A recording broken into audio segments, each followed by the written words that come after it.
Hello students, today we will discuss the major themes of the play The Hairy Ape.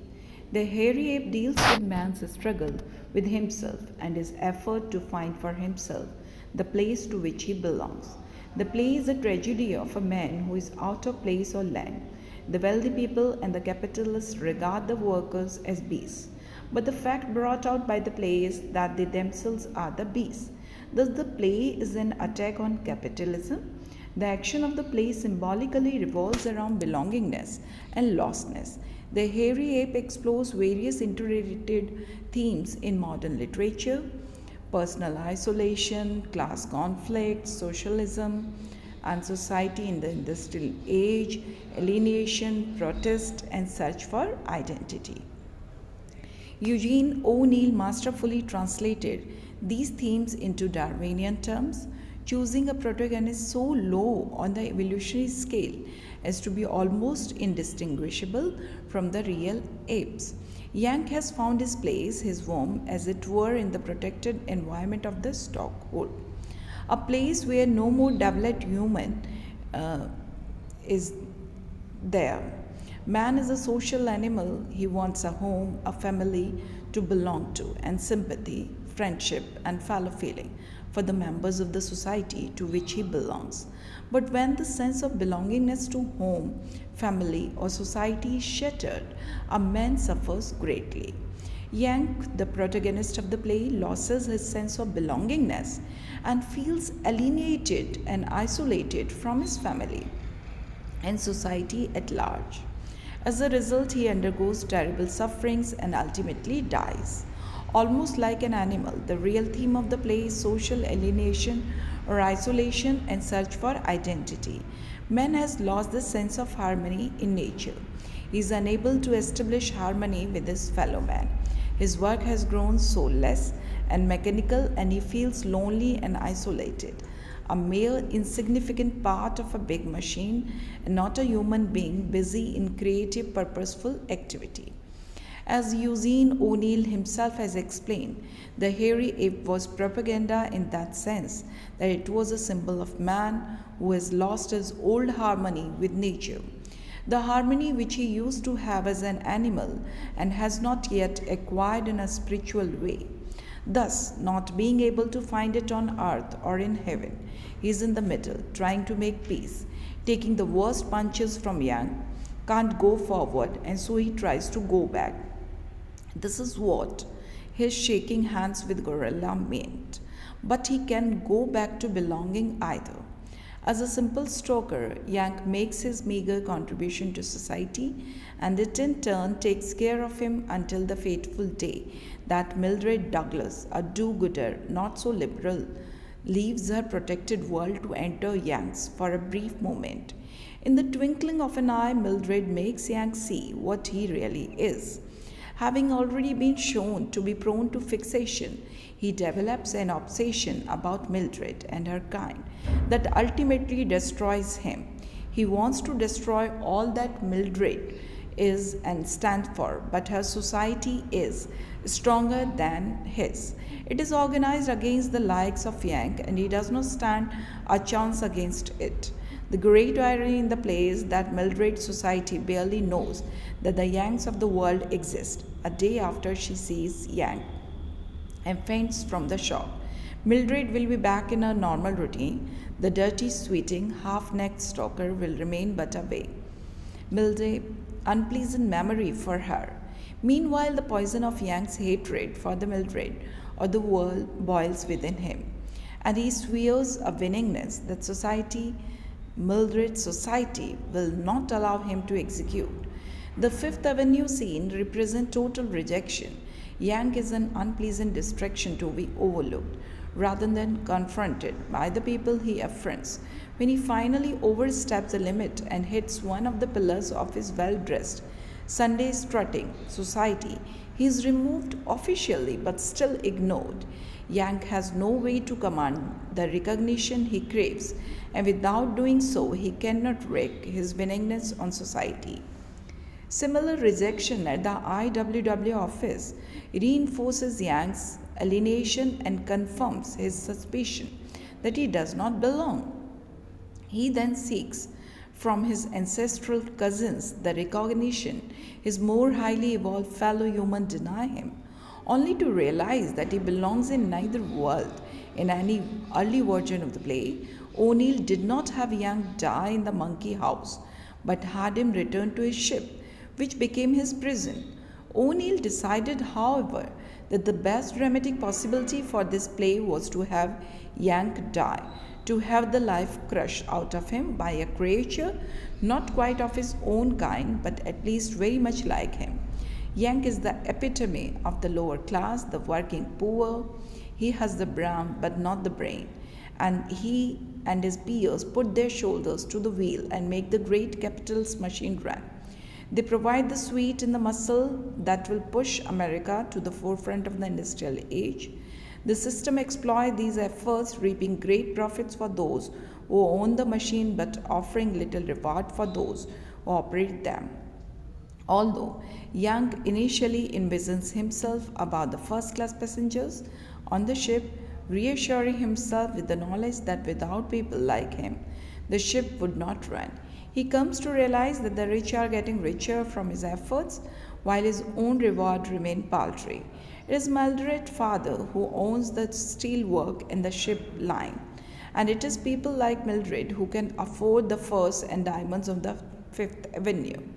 They are living the good life by exploiting the workers. It is this realization that he is only a cog in the machine and not the center of the industrial universe that plants the first seeds of Young's disillusion. Before Mildred's appearance in the stockhole, Young had not been directly exposed to the upper class, while his perception of himself was one of elevated status. He is confronted with the fact that the true mark of high status, money, is in the hands of others. His illusion of importance in question. Young begins to ponder his exact place in society, although it is a pose at direct odds with his mental capacities. Young is seen several times throughout the play in the pose of a thinker, a famous sculpture by Auguste Rodin depicting a man in deep contemplative thought. What provokes these ponderous episodes is his struggle to understand his role in life.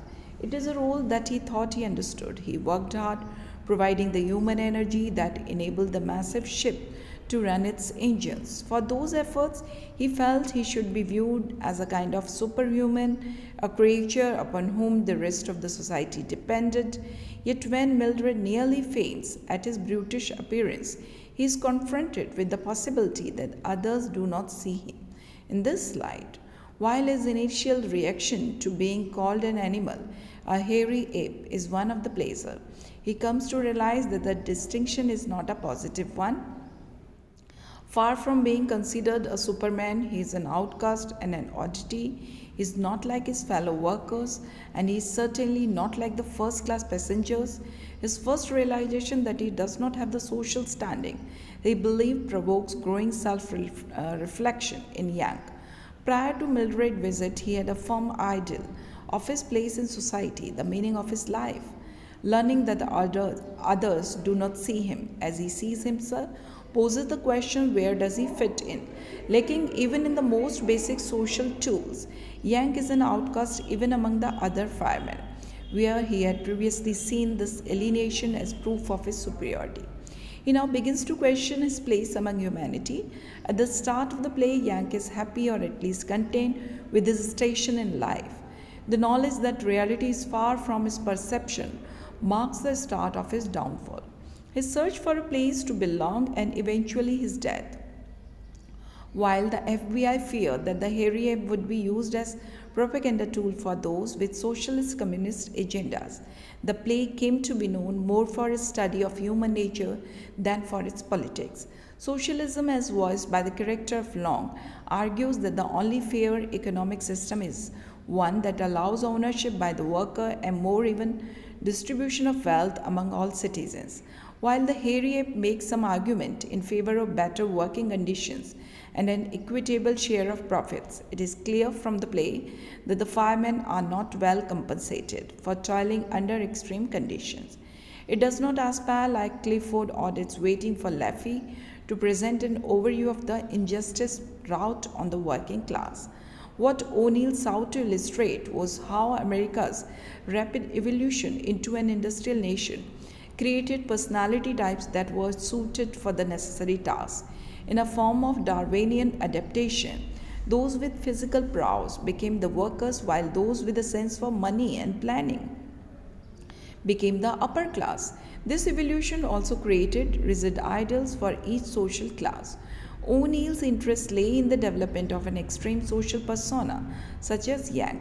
Yank's strength and skill as a manual worker allowed him to develop and excel at one thing, stoking an engine furnace.